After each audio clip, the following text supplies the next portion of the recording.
Hoogganaan Hizbulaa hooggantoota olaanoo gareewwan hidhattoota Falastiin Hamaasii fi Jihaad Islaam irra dhufan waliin wal arguun gamtaan isaanii injifannoo dhugaa galmeessuuf maal gochuu akka qabu irratti mari'achuu Hizbulaan torbaan dabre ibse. Hidhannoo guddaa kan qabu Hizbulaan erga onkololeessa torbaa waraana Israa'eliif Hamaas jidduu ka'ee booda humnoota Israa'el waliin daangaa Israa'eliif Libanoos irratti guyyaa guyyaan walitti dhukaasaa jiru. Erga wal dhabdeen kun jalqabee loltoonni isaa 40 ajjeefamuu hima.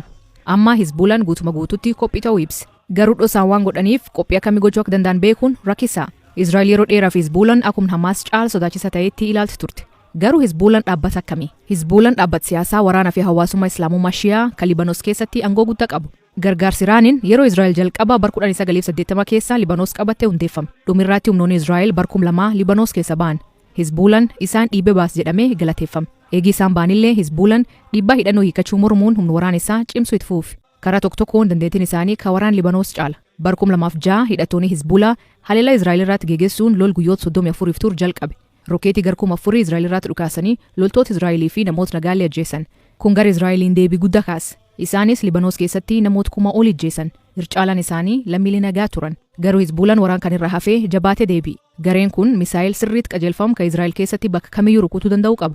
Israa'el Hizbulaan rokeetii fi misaayil garkum 150 ta'u kan Israa'el irraa xiyyeeffata qabu tilmaamti. Akkasumas loltoota leenjii gaarii qaban 100 lakkaa'aman dabalatee kuusa meeshaa waraanaa bal'aa qabu. Loltoonni isaanii kanneen Pireezidant Bashar al-Assad waliin waggoota dheeraaf biyyoolaa Siriyaa keessatti lolaa waan turaniif lol irratti jajjaboo. Gareen kun sirna siyaasaa Libanoos keessattis aangoo guddaa qaba. Garuu biyyoonni lixaa Israa'elii fi biyyoonni Arabaa gariin dhaabbata shororkeessummaa jechuun moggaasan. Hizbulaan ammaa waraana Israa'eliif Gaazatti makamuu danda'a jechuun yaaddoon jira. Ameerikaa fi biyyoonni lixaa waraan kan irraa fagaatan waamicha dhiyeessullee sun hin sodaachisuu jedhu. Waggoota darban keessa hooggantoonni Hamaas gara Beeruutti waan godaananiif Hamaasii fi Hizbulaan walitti dhiyaachaa dhufe. Waraanam deemaa jiru keessatti Hizbulaan baay'inaan cinaatti kan hafu yoo ta'u namoonni garee kanaa dhiyaatan haleellaa lafa Israa'el bu'aa hamaa fiduun guutumaatti wal dhabdee kan keessa seentu kaka'umsa ta'uu danda'a jedhu.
Thank you.